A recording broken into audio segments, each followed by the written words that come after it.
우리에게 주신 하나님의 말씀은 신약성경 요한계시록 6장 1절 2절 말씀입니다.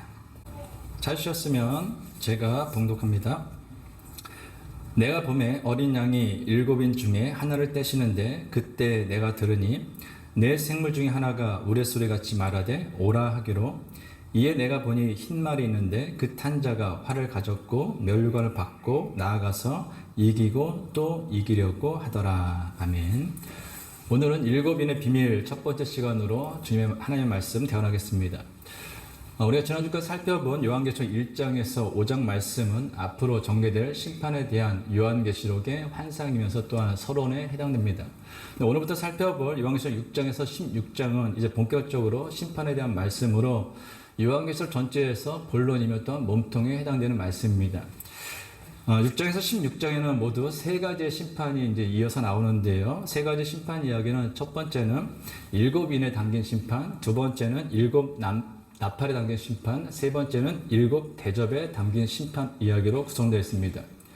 3가지 심판에 대하여 살펴보기 전에 먼저 기억해야 할 것이 있는데, 그것은 각각 이 7 시리즈로 구성되어 있는 7인 심판과 7 나팔 심판과 7 대접 심판은 시간 순서대로 일어나는 것이 아니라는 것입니다.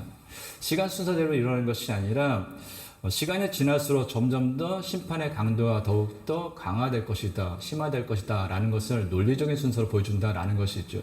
즉 이런 겁니다. 7인 심판보다는 7 나팔 심판이, 그리고 7 나팔 심판보다는 7 대접 심판이 점점 더 그 심판 강도가 강해질 것이다 라는 것을 보여주는 것입니다. 또한 오늘 살펴볼 7인에 담긴 이 심판은 요한계시록 6장의 첫째 인부터 시작해서 6째 인 심판까지 나오고요. 한 장을 건너떠서 요한계시록 8장의 마지막 7번째 인 심판이 나옵니다. 먼저 이해를 돕고자 말씀드리면 요한계시록 7장은 바로 6번째 인과 마지막 7번째 인 사이에 삽입된 것으로, 그 내용은 그럼 이렇게 심판이 시작되고 하나님의 맹렬한 심판이 주어지는데 그럼 그때 하나님의 백성들은 어떻게 되는가라는 질문이 주어지는 거예요. 그렇죠. 이 땅에 하나님의 심판이 막 주어집니다. 하나님을 믿는 백성들은 그 심판 가운데서 동일하게 같이 멸망할 것이냐, 아니면 어떻게 될 것이냐, 이 질문에 대한 거거든요. 그래서 7장에 잘 나오는 것이 여러분들이 뭐 이렇게 신천지나 이런 이단에서 이용하는 14만 4천, 뭐 입맞은 14만 4천 이런 내용이 나오는데요. 결론적으로 먼저 말씀드리면 나중에 자세히 살펴보겠지만 요한계시록 7장에서 나오는 대답은 무엇이냐? 이 땅에 분명히 하나님의 맹렬한 심판이 있겠지만 하나님의 백성들은 하나님께서 철저하게 지켜주시고 보호해주시고 안전하게 해주신다라는 것입니다. 앞에서 말씀드린 심판의 강도가 더 심해진다는 것, 그러나 그럼에도 불구하고 하나님께서 그 심판들 가운데서도 하나님의 백성들을 철저하게 보호하고 지켜줄 것이라는 이 요한계시록의 말씀은요, 우리에게 매우 중요한 메시지를 줍니다. 그것은 7인 심판부터 시작해서 3번에 걸쳐지는 심판은 하나님의 백성들에게 심판의 공포를 주기 위해서 말씀하시는 것이 아니라 오히려 반대로 믿는 자들에게 구원의 확실성과 안정성, 그리고 하나님의 사랑을 보여주시기 위한 의도가 내포되어 있다라는 것입니다. 아시는 것처럼 창세기 1장 1절은 하나님께서 말씀으로 천지를 창조하시는 것으로 시작합니다. 무슨 얘기예요? 하나님께서 말씀 한마디로 이 세상을 창조하실 수 있는 전능하신 하나님이라는 거예요. 그럼 반대로 심판하실 때도 굳이 7 인심판, 7 나팔 심판, 7 대접 심판 같이 3번에 걸쳐서 연속적으로 또한 3번에 걸쳐서 이렇게 뒤로 연장해서 심판을 할 필요가 없죠. 그냥 말씀으로 심판하시면 돼요. 한마디의 말씀으로 이 땅에 있는 모든 것을 다 심판하시고 없앨 수 있다라는 것입니다. 그럼에도 하나님께서는 그렇게 하지 않으시고요. 계속해서 3번까지 심판을 연장하신 이유는 무엇이냐? 사람들로 하여금 회개하고 다시 하나님께로 돌아설 수 있는 기회를 주시고자 위함입니다. 그래서 주위에서 생각하시는 것처럼, 또 여러분들이 요한계시록을 대하기 전에 느끼셨던 것처럼 요한계시록은 무섭거나 공포거나 그런 책이 아니라 오히려 요한계시록은 우리에게 기쁨의 소식, 또 기회, 회복을 주는 복음의 책이다라는 것입니다. 요한계시록 1장 3절입니다. 이 예언의 말씀을 읽는 자와 듣는 자와 그 가운데 기록한 것을 지키는 자는 복이 있나니 때가 가까움이라. 하나님께서는 때가 되면은 이 땅을 심판하실 것입니다. 그렇지만 힘들고 어려운 중에도 주님을 향한 그 믿음을 지키는 사람은 하나님께서 반드시 지켜주시고 보호하여 주실 것입니다.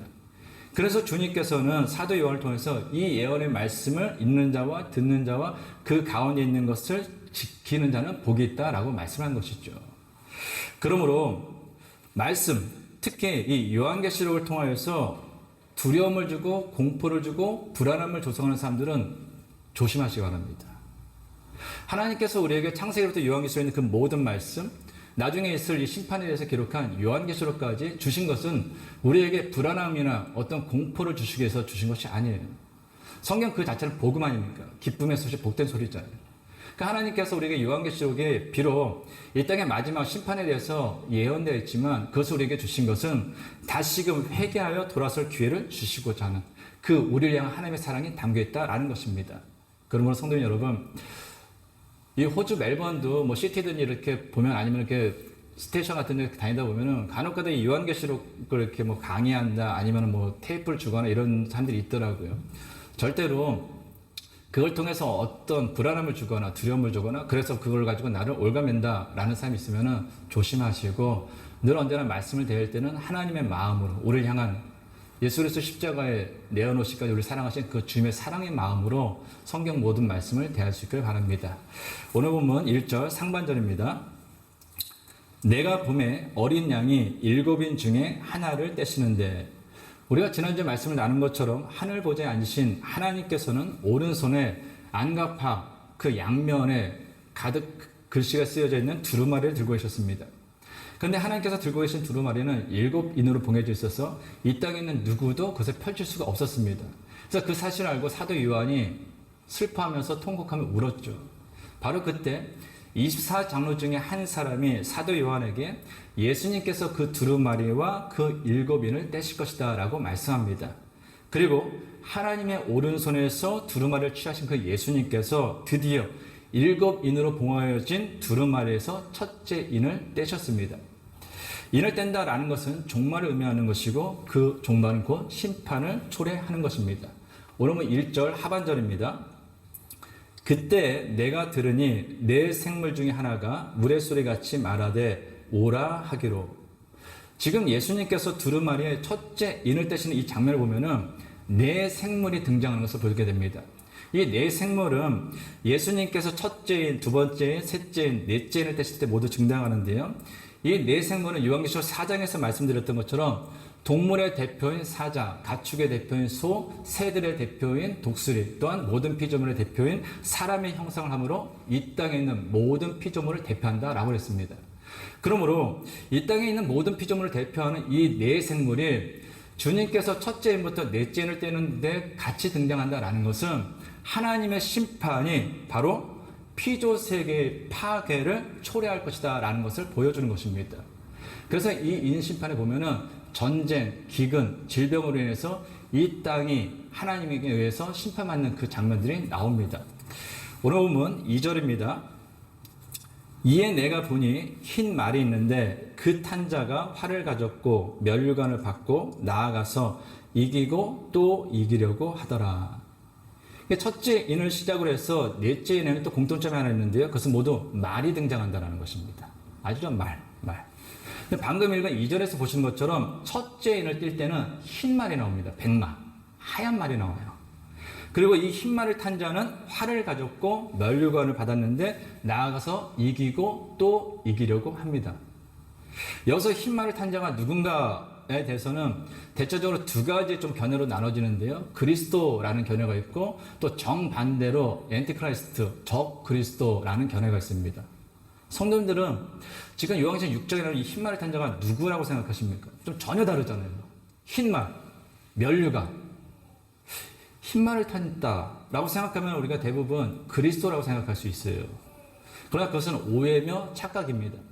왜 이와 같은 오해와 착각이 일어나냐면 요한계시록 19장에 흰 말을 탄 자가 나오는데 혼동을 하기 때문이에요. 요한계시록 19장 11절 16절입니다. 좀 길지만 제가 읽어드릴 테니까요. 앞에 화면을 잘 보세요. 또 내가 하늘이 열린 것을 보니 보라 백마와 그것을 탄 자가 있으니 그 이름은 충신과 진실이라. 그가 공의로 심판하며 싸우더라. 그 눈은 불꽃 같고 그 머리에는 많은 관들이 있고 또 이름 쓴 것 하나가 있으니 자기밖에 아는 자가 없고 또 그가 피 뿌린 옷을 입었는데 그 이름은 하나님의 말씀이라 칭하더라. 하늘에 있는 군대들이 희고 깨끗한 세마포 옷을 입고 백마를 타고 그를 따르더라. 그의 입에서 예리한 검이 나오니 그것으로 만국을 치겠고 친히 그들을 철장으로 다스리며 또 친히 하나님 곧 전능하신 이의 맹렬한 진노의 포도주 틀을 밟겠고 그 옷과 그 다리에 이름을 쓴 것이 있으니 만왕의 왕이요 만주의 주라 하였더라. 방금 읽은 요한계시록 19장에도 동일하게 백마, 흰말을 탄 자가 나옵니다. 근데 오늘 본문 요한계시록에 나오는 흰말을 탄 자와 요한계시록 19장에 나오는 흰말을 탄 자는 비슷해 보이지만 전혀 달라요. 겉으로 보이는 모습을 보면 비슷하죠. 흰말을 탔고 면류관을 쓰고 또 무기를 가졌습니다. 그래서 겉으로 보이는 그 모습만을 보면은 요한계시록 6장에 나오는 이 흰말을 탄 자와 요한계시록 19장에 나오는 흰말을 탄 자를 같은 존재로 착각할 수 있는 거예요. 근데 그 내용을 좀 자세히 들여다보면은 이 요한계시록 6장에 나오는 흰말을 탄 자와 요한계시록 19장에 나오는 흰말을 탄 자는 전혀 다른 존재임을 우리가 알게 됩니다. 먼저 머리에 쓴 관이 달라요. 면류관이 다르다라는 겁니다. 6장에 나오는 흰말을 탄 자가 머리에 쓴 그 면류관은 헬라어로 스테파노스라고 하는데요. 이거는 전쟁 또는 운동 경기에서 이긴 사람에게 주는 월계가 승리의 면류관을 이야기하는 것입니다. 그런데 요한계시록 19장에 나오는 흰말을 탄 자가 쓴 그 면류관은 디아데마타라는 헬라어로요. 이것은 전쟁이나 그 경기에서 이긴 사람에게 주는 스테파노스가 아니라 왕관입니다. 왕이 쓰는 왕관을 가리키는 거예요. 그러니까 이것만 보더라도 요한계시록 6장에 나오는 흰말을 탄 자와 요한계시록 19장에 나오는 흰말을 탄 자는 전혀 다른 존재임을 알 수가 있죠. 또한 무기가 다릅니다. 6장에 나오는 흰말을 탄 자의 무기는 뭡니까? 활이에요, 활. 근데 성경에서 활은 어떤 의미를 가지냐? 하나님의 백성들을 공격하는 무기가 활입니다. 그러니까 그리스도가 하나님의 백성들을 공격하는 활을 가지고 있다? 이건 말이 안 되죠. 그런데 요한계시록 19장에 나오는 이 흰말을 탄 자는 뭘 갖고 있습니까? 검입니다. 검은 예수 그리스도 입에서 나오는 무기, 즉 하나님의 말씀을 이야기하는 거예요. 그래서 요한계시록 19장 15절은 그의 입에서 예리한 검이 나온다라고 말씀하고 있는 것입니다. 그러면 요한계시록 6장에 나오는 흰말을 탄 자는 그리스도가 아니라 그리스도를 흉내낸 엔티크라이스트, 적 그리스도임을 우리가 알 수 있죠. 그 다음에 여기 중요한 질문이 하나 생깁니다. 그것은 무엇이냐? 그렇다면 예수 그리스도를 대적하는 이 적그리스도가 왜 흰말을 탔는가라는 것입니다. 검은 말을 탔으면 우리가 헷갈리지 않을 텐데 왜 흰말을 탔을까요? 비밀은 거기 있는 거예요. 헷갈리게 하려고. 우리로 하여금 그리스도로 착각하도록 속이기 위해서 이 적그리스도가 예수 그리스도와 같이 흰 말을 타고 머리에 면류관을 쓰고 손에 무기를 들고 있다라는 것입니다. 그래서 많은 사람들이요, 겉으로 드러나는 모습만 보면 이단과 사이비 집단에 빠지는 거예요. 그런데 이 땅의 마지막 때가 가까울수록, 하나님의 심판의 때가 가까울수록요, 이처럼 그리스도를 흉내낸 이단과 사이비 집단은, 적그리스도는 점점 더 많아질 것입니다. 요한일서 2장 18절입니다. 아이들아, 지금은 마지막 때라. 적그리스도가 오리라는 말을 너희가 들은 것과 같이 지금도 많은 적그리스도가 일어났으니 그러므로 우리가 마지막 때인 줄 알노라. 예수님께서도 이 세상의 마지막 때가 가까운 징조에 대해서 다음과 같이 말씀하셨습니다. 마태복음 24장 23절 24절입니다. 그때 사람이 너희에게 말하되 보라, 그리스도가 여기 있다 혹은 저기 있다 하여도 믿지 말라. 거짓 그리스도들과 거짓 선지자들이 일어나 큰 표적과 기사를 보여 할 수만 있으면 택하신 자들도 미혹하리라. 마지막 때가 되면 어떻게 된다고요? 이단들이 더 많이 일어나고 표적과 기사, 어떤 능력을 펼쳐가지고 뭐 쉬운 예로 예언을 한다든지 아니면 병을 고친다든지 이런 표적과 기사를 통해서 사람들 막 현혹시키는 거예요. 야, 예언하는 거 보니까 진짜 뭔가 있는 것 같은데? 이런 생각을 하게 되는 거죠. 예전에 한번 말씀드린 적이 있는데요. 비공식 통계에 의하면, 한국 통계입니다. 한국에 내가 지금 재림주다, 내가 지금 하늘에서 내려온 예수 그리스도다 주장하는 사람이 39명 있습니다. 그리고 사입이 이단에 속한 그 집단이 120개가 되고요. 거기를 추종하는 자들이 200만 명이 넘습니다. 그리고 매년 2만 명씩 이단 사입이 집단을 추종하는 사람이 늘어나고 있다는 거예요. 근데 매년 2만 명씩 늘어나는 그 이단 사입이 집단을 추종하는 그 추종자들은 대부분이 이미 예수님을 믿고 교회를 다니는 그리스도이다라는 거예요. 근데 이것은 한국만의 문제가 아니죠. 호주를 비롯해서 전 세계적으로 지금 가장 문제가 되는 것은 이 코로나 바이러스 또 전쟁 이런 것들이 일어나다 보니까 점점 더 많은 적 그리스도들이 마치 내가 재림주인 것처럼, 내가 그리스도인 것처럼, 내가 진리인 것처럼 흉내내며 사람들을 미혹하고 있다는 것입니다. 그래서 우리는 이 마지막 때가 더 가까울수록 우리는 덩치를 더욱더 바짝 차려야 됩니다. 이단과 사이비 집단을 경계하지 않으면요, 어느 순간에 우리 자신은 물론 우리 사랑하는 가족이나 친구, 이웃이 무너질 수 있다라는 것이죠. 제가 한 가지 좀 내용을 좀 읽어드리겠습니다. 어느 교회에 나오는 그 홈페이지에 세계 복음 이게 했던 거 이제 복음 전도 했던 거 그걸 이제 뭐 갖다 와가지고 이제 그 교회 홈페이지에다가 쓴 거예요. 한번 제가 읽어드릴 테니까 어떤 느낌이 드시는지 잘 생각해 보시기 바랍니다. 이 오세아니아 주에 이제 해당되는 것을 제가 이쪽만 좀 빼왔어요. 남태평양에 보내신 하늘 어머니의 선물. 오세아니아 대륙에서는 15년의 짧은 선교 역사에도 불구하고 호주, 뉴질랜드, 파푸아 누기니 등지에 이어 사모아, 통가, 키리바시 등 남태평양 작은 섬나라까지 교회가 설립되었습니다. 다종교, 다민족, 다문화 사회를 이루는 오세아니아 복음 성장의 촉진제는 인류를 한 가족으로 여기고 돌보는 어머니의 사랑입니다. 뉴질랜드 크라이스트처치에서 펼쳐진 하나님의 교회 지진 피해 복구 현장을 찾은 시장은 남의 일을 내일처럼 해내는 성도들을 가리켜 하늘 어머니께서 보내신 선물이라고 말했습니다. 슬픔 속의 행복을, 절망 속의 희망을 선물하는 어머니의 사랑이 오세아니아 대륙 일대 국가들을 하나로 만들어 갑니다. 어떠세요? 어떤 느낌 받으셨습니까? 혹시 뭐 이상하다라는 거 느끼셨어요? 아, 은혜롭다. 이 오세아니아, 그 섬나라 처음 들어보는 나라들인데 거기에 복음을 전하고, 야, 크라이스트처치 저짓 나서 다 무너졌을 때 가서 복구하고, 이야, 대단하다는 느낌을 받으셨습니까? 이건 좀 이상하다고 느껴야 이건 정상인 거예요. 지금 읽어드린 내용은 월드 미션 소사이티 처치 오브 갓 세계 복음 선교협회라고 해가지고 하나님의 교회 홈페이지에 보면은 제가 이제 홈페이지 가서 딱 봤거든요. 홈페이지에 세계 복음이라는 파트에 나오는 내용입니다. 제가 예전에 마가복음 13장을 통해서 예수님께서 이 땅에 이제 마지막 때가 될 때 보여주는 징조에 대해서 말씀하시는 내용을 이제 살펴보면서 이 교회에 대해서 좀 말씀을 드린 적이 있어요. 이 교회는 원래 그 한국에 있는 교회죠. 한국이 이제 본부고 한국에서 지금 이제 전 세계로 복음을 전해가지고 뭐 오세아니 주뿐만이 아니라 뭐 미국 뭐 온 세계 수많은 교회들이 있습니다. 근데 제가 특히 이 교회를 좀 선택해서 말씀드린 이유는 이 교회가 지금 돈가스타 이스트에 있어요. 몇 번 말씀드렸어요. 돈가스타 이스트 예전에 제가 살던 데인데요. 거기 한국마트, 미니마트 건너편에 맥도날드 있죠. 큰 거. 우리 또 예배대 끝나면 젊으신 분들 맥도날드 가셔서 다니시는데 거기 한번 가보세요. 그 맥도날드에서 대각선을 보면은 이 교회가 크게 되어 있습니다. 예전에는 이 교회가 호주교회였어요. 호주교회였는데 원래 이 하나님의 교회가 멜번에서 조금 작은 데 있다가 그쪽으로 옮겨서 지금 굉장히 큽니다. 커요. 근데 이 교회 특징이 있죠. 아버지 하나님과 어머니 하나님을 믿는다라는 거예요. 아버지 하나님, 하나님의 교회가 원래는 안산홍파죠. 안산홍. 이게 그 한국의 봉천동에 이 교회 본교회가 있습니다. 굉장히 커요.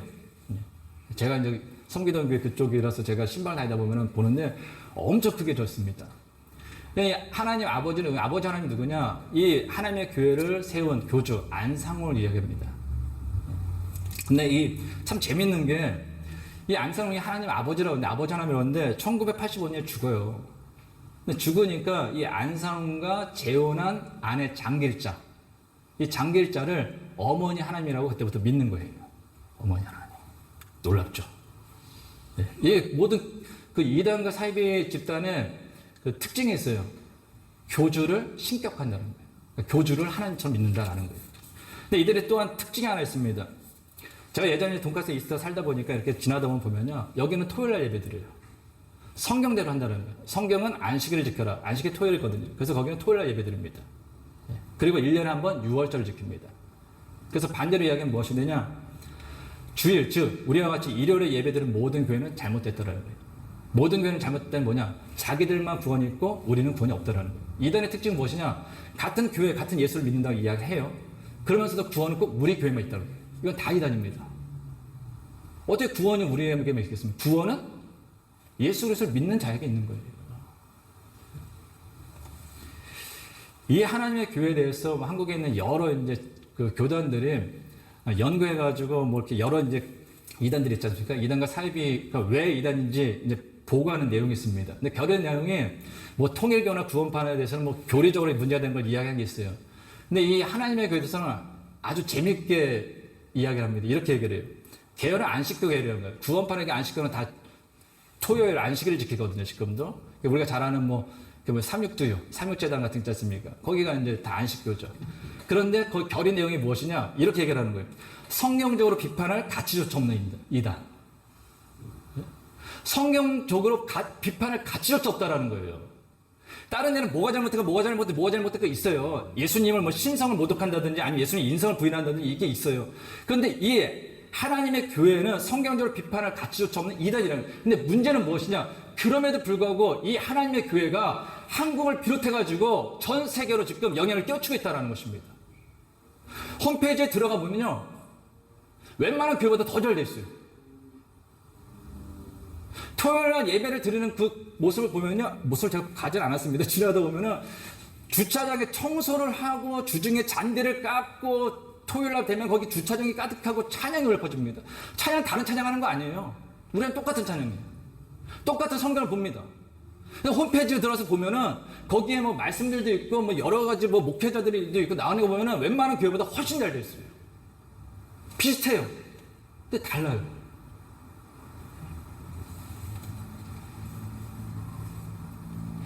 이 하나님의 교회가 지금 가장 강조하는 게 무엇이냐? 아버지 하나님은 죽었으니까 안산홍은 어머니 하나님, 장계일자를 신격화해야 되니까 어머니 하나님 주장이에요.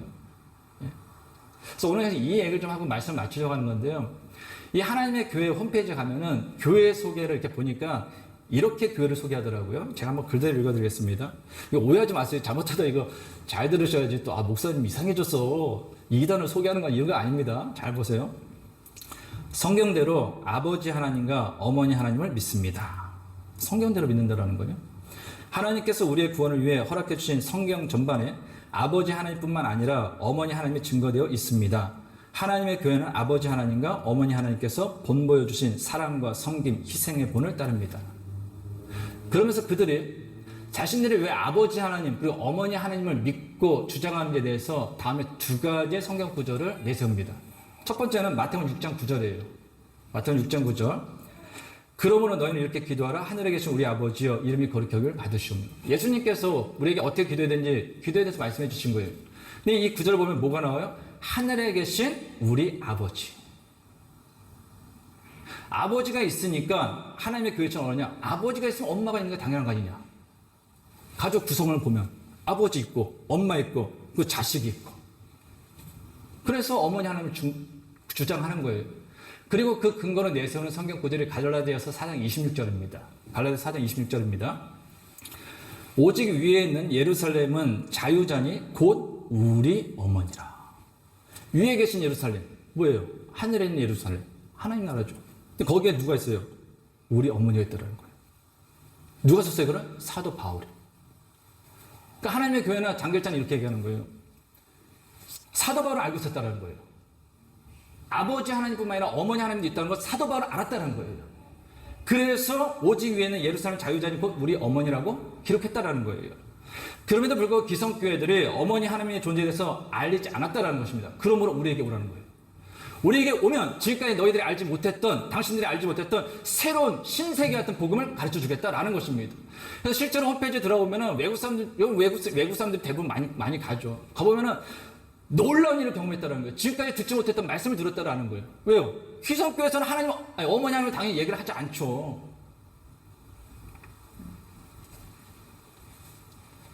어떻게 생각하십니까? 여러분들 어떻게 생각하세요? 혹시 여러분들 중에 이런 분이 있습니까? 진짜인데? 아버지, 그래, 집안에 보면 아버지가 있지. 아버지라 부르는 이유는 뭐야? 어머니가 있기 때문에 부르는 거죠.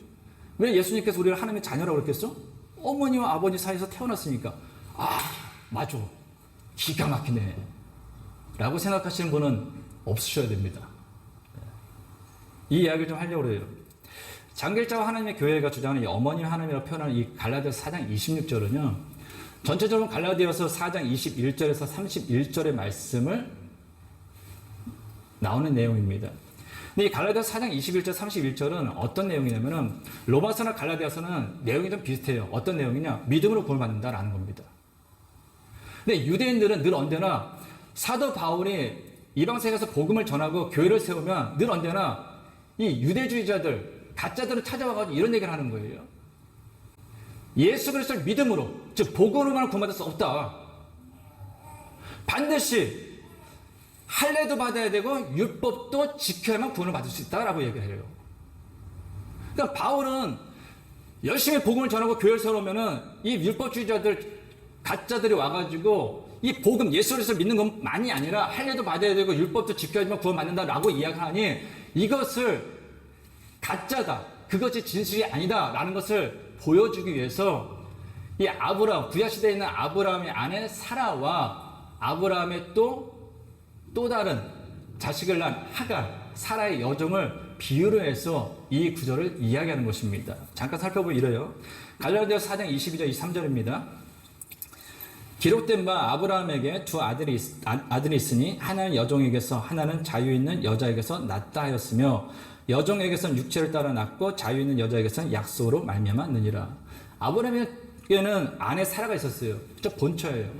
그런데 아내 사라는 아기를 못 낳습니다. 그래서 하나님께서 약속을 하셨죠. 너와 사라 사이에 자식을 줄 것이다. 근데 하나님께 약속을 했는데 시간이 지나도 아이를 낳지 못하는 거예요.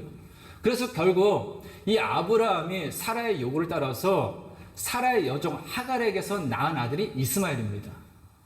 그런데 사라가 90세 되고 폐경이 되어서 이제는 아이를 낳을 수 없는 몸이 되었는데 그때 하나님의 약속에 따라 낳은 아들이 있는데 그 아들이 이삭이에요. 이삭.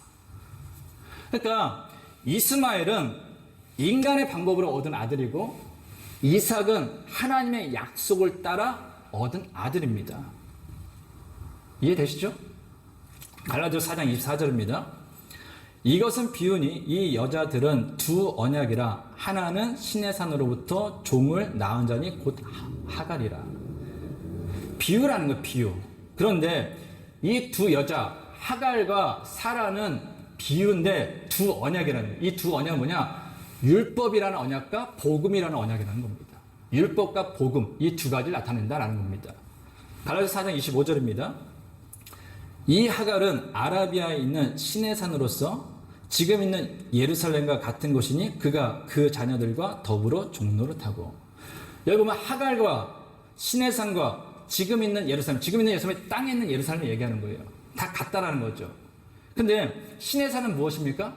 모세가 하나님부터 율법을 받은 거예요. 받은 것이에요. 율법을 받은 것이에요.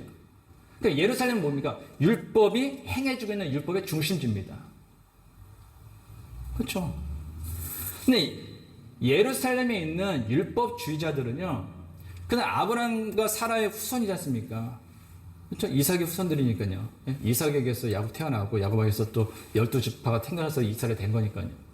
그러니까 사라의 후손임에도 불구하고 이 율법주의자들은 율법의 저주를 감당하고 율법을 완성시킨 그 예수 그리스도를 믿지 않으므로 자유자가 됐음에도 불구하고 여전히 율법이라는 종이 되어 살고 있다라는 것입니다. 갈라디아서 4장 26절입니다. 오직 위에 있는 예루살렘은 자유자니 곧 우리 어머니라. 여기 보면 땅에, 지금 이 땅에 있는 예루살렘과 위에 있는 예루살렘을 대조시키고 있어요. 그러면서 뭐라 그럽니까? 위에 있는 예루살렘은 자유며 우리 모두의 어머니라는 거예요. 여기서 바울이 위에 있는 예루살렘이 우리 모두의 어머니라고 말한 것은 예수 그리스도를 영접한 사람은 율법을 지키는 유대인이든 율법을 지키지 않는 이방인이든 할례를 받은 유대인이든 할례를 받지 않는 이방인이든 관계없이 누구든지 율법에서 자유로워 새롭게 태어난 하나님의 자녀가 되었다라는 것입니다. 그래서 결론이 이렇게 되는 거예요. 갈라디아서 4장 28절입니다. 형제들아 너희는 이삭과 같이 약속의 자녀니라. 너희는 이제 율법과 관계없다라는 거예요. 왜? 예수 그리스도께서 율법을 완성하셨기 때문에 율법을 여전히 지키는 사람은 하나님의 약속으로 말미암아 복음으로 말미암아 구원받은 하나님의 자녀가 되었음에도 불구하고 그는 여전히 율법의 종이 되어 살고 있다는 거예요. 그걸 하갈을 통해서 비유를 한 거고, 사라는 그 약속으로 말미암아 이삭을 낳은 그 사라를 통해서 복음을 비유했다라는 것입니다. 그러니까 하나님의 교회가 이야기하는 것처럼 위에 있는 그 예루살렘 자유자니 어머니, 이거는 하늘에 어머니 하나님이 따로 있다라는 것이 아니라 율법으로 구원받는 것이 아니라 예수 그리스도를 믿는 그 복음으로 구원을 받는다라는 것을 사도 바울의 비유로 설명을 한 것이죠. 그럼에도 불구하고 하나님의 교회 측은 자신들이 내세우고 있는 그 장결자를 신격화해야 되니까 어머니 하나님이라는 그 근거를 내세우기 위해서 성경의 한 구절을 떼다 악용하고 있는 것입니다.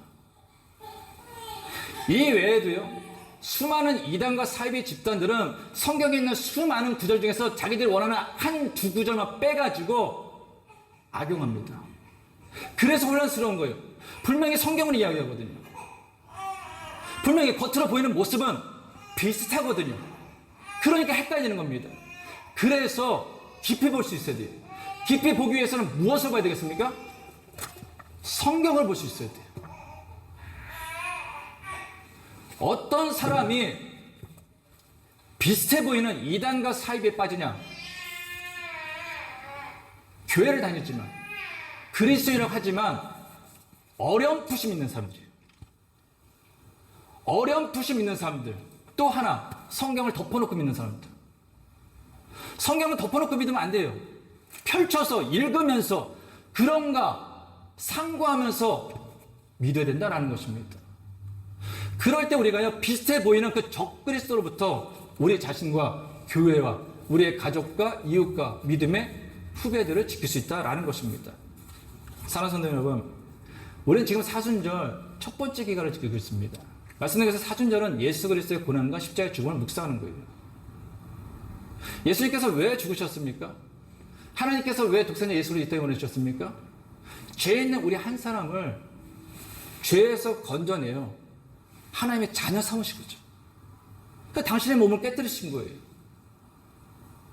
근데 적그리스도, 가짜, 이단, 사이비는 어떻게든 그 예수 그리스도의 보혈로 값비싼 대가를 주고 산 우리를 빼앗아서 가려고 합니다. 우리를 유혹하고 우리를 속이고 현혹시키려고 합니다.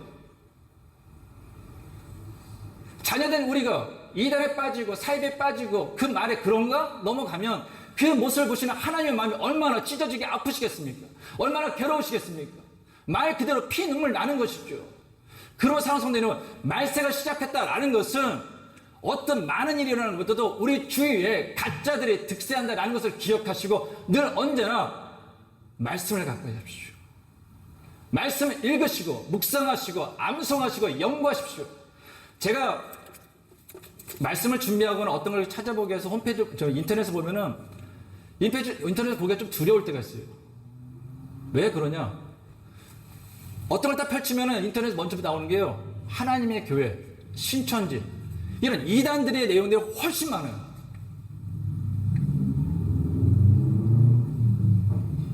그래서 조심해야 되는 거예요.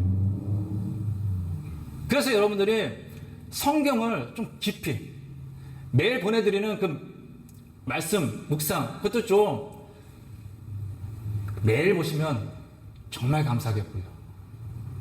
매일 못 보시면 시간 나실 때 몰아서라도 보시면서 좀 보셨으면 좋겠어요.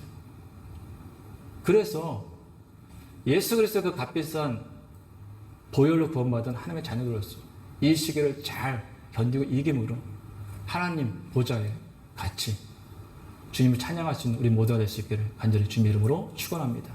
기도하겠습니다. 하나님 아버지, 하나님께서는 죄인인 저희를 구원하여 자녀 삼으시기 위하여 독생자 예수 그리스도를 이 땅에 보내시고 십자가를 지게 하셨습니다. 그래도 이 땅에 수많은 적그리스도가 그리스도를 흉내내며 광명한 천사의 모습으로 저희를 미혹시키고자 기회를 노리고 있습니다. 그러므로 날마다 하나님의 말씀으로 무장하여 어떠한 이단과 사이비 집단의 유혹과 속임수에도 넘어가지 않는 강한 믿음의 용사가 되게 하여 주옵소서. 그러나 여전히 저희는 연약하오니 날마다 주님의 의로 오른손을 붙들어 주사 어떠한 거짓과 속임수와 유혹에도 흔들리지 않게 하옵소서.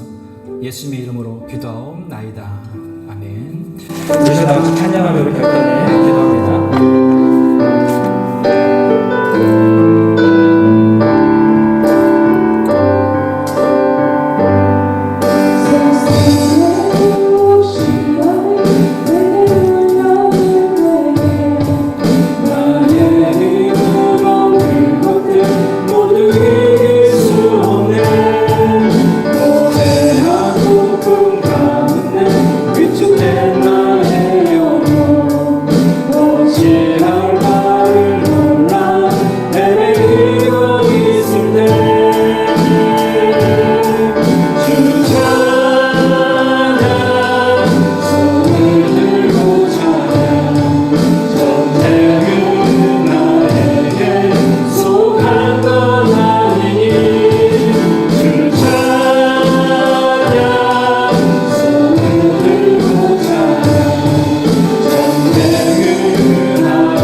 공중왕에 잡은 악한 마귀 사단은 광명한 천세의 모습으로 온갖 거짓과 속임수로 우리를 유혹할 것입니다.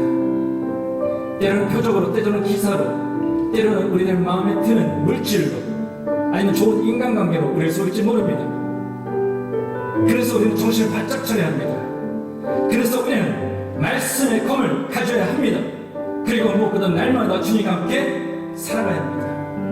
우리 시간을 기도할 때 주님 정신을 차리게 하여 주옵소서. 이제 주의 말씀의 검을 들고 온갖 세상의 막하는 사건 적들 써서 이게 되게 하여 주옵소서. 그리고 거기에서 우리 기회를 얻어 주님의 상대를 치유하게 하여 주시고 행복하게 하여 주옵소서. 같이 저에 기도하고 있습니다. 하나님 주셔서 잘못으로 감사드립니다. 하나님께서 우리를 불러주시고 하나님께서 우리에게 벌을 주시고 우리 세상을 주님으로 감사드립니다. 하나님 주시고 하나님께서 우리 살아주셨습니다. 하나님께서 우리를 보내주셨습니다. 그러나 우리 주인 내가 보내는 적 그리스도들이